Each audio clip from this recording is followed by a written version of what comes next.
Ya, masih bersama Ribut Ahmadi di sini di RKB Sore. Dan satu informasi lifestyle ini kawan, mungkin bagi Anda atau kita ini kerap kali menemui orang-orang yang mungkin melakukan kebohongan. Nah, karena melakukan kebohongan dalam berbagai lingkungan ini dan situasi apapun itu dapat menimbulkan banyak sekali masalah. Nah, terlebih ketika ingin mencapai hasil kerja yang baik. Nah, kita tentunya harus memiliki tim kerja yang tidak toksik dan bisa dipercaya. Namun, tidak dapat dimungkiri bila dalam lingkungan kita mungkin akan menemui kolega, klien, calon karyawan, atau atasan, atau siapapun itu yang kerap berbohong. Nah, dan sangat melegakan jika kita dapat mengetahui ciri-ciri seperti apa orang yang suka berbohong dan tidak. Nah, berikut ini ada beberapa cara untuk mengenali komunikasi nonverbal dalam mendeteksi kebohongan.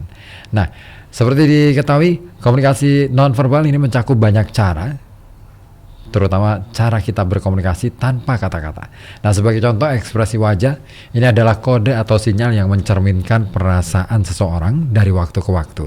Ekspresi mikro adalah ekspresi wajah yang terjadi dengan cepat. Nah, ekspresi mikro ini merupakan reaksi alami terhadap situasi yang tidak disengaja dan merupakan cara untuk mengukur emosi otentik yang sebenarnya dialami oleh orang lain. Nah, ketika orang mencoba untuk menyembunyikan sesuatu, misalnya ekspresi tersebut berkurang waktunya dari beberapa detik menjadi 1/10 detik, sangat singkat sehingga kita bisa melewatkannya jika kita berkedip. Nah, kebanyakan orang tidak mengenali emosi yang ditunjukkan dalam ekspresi mikro ini, tapi orang bisa belajar untuk melihatnya. Itu dikatakan oleh seorang psikolog dan penulis Paul Ekman. Nah, belajar membaca ekspresi wajah ini bisa memberikan kita keunggulan dalam bisnis karena memungkinkan bisa berkomunikasi lebih efektif dengan mitra bisnis. Dan bentuk lain dari komunikasi nonverbal adalah bahasa tubuh. Nah, hal ini melibatkan cara kita menggerakkan tubuh termasuk gerakan yang tidak disadari. Ya, tidak jarang tubuh kita berkomunikasi atau mengkomunikasikan sesuatu yang tidak dapat disampaikan oleh kata-kata.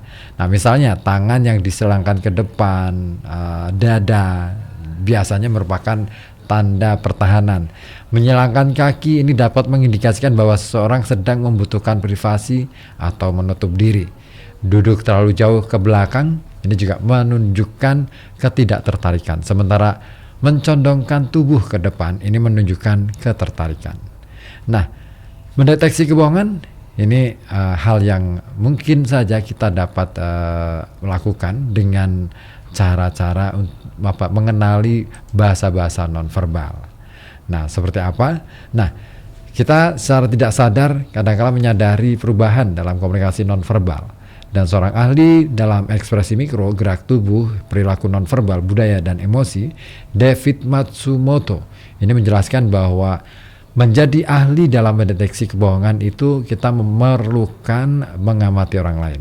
Dia mengajarkan ketika bahasa tubuh dan komunikasi nonverbal kita selaras, kata-kata yang diucapkan ini memiliki nilai yang jauh lebih tinggi.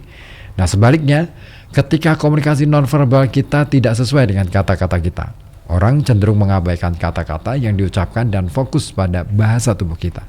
Nah, selain itu kawan, penelitian juga menunjukkan bahwa ketika orang berbohong, mereka mengalami emosi negatif karena mereka tahu bahwa mereka sedang berbohong.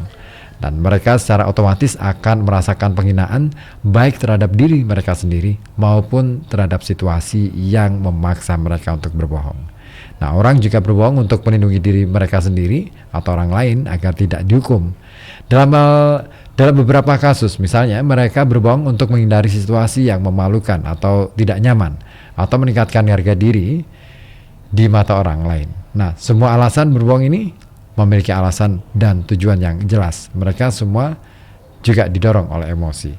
Nah, emosi manusia tidak mungkin disembunyikan sepenuhnya dan akan ditampilkan secara nonverbal dalam beberapa bentuk, kecuali jika kita berurusan dengan seorang psikopat atau sosiopat. Dan ketika kita merasa seseorang tidak jujur, cobalah amati untuk melihat ketidaksesuaian emosional mereka. Nah, ketidaknyamanan dapat muncul dalam berbagai cara, termasuk kemarahan, penghinaan, rasa jijik, ketakutan, dan kesedihan. Stres ini juga dapat mengindikasikan kebohongan dan emosi yang melepaskan adrenalin karena memberikan lebih banyak energi pada anggota tubuh yang dapat menyebabkan kegelisahan. Hal ini juga berguna untuk mencari gerakan yang tidak biasa. Nah, seringkali hal ini akan muncul dalam kelompok yang berarti 2 atau lebih gerakan nonverbal yang menandakan kesusahan seperti mengangkat bahu atau kerutan pada alis.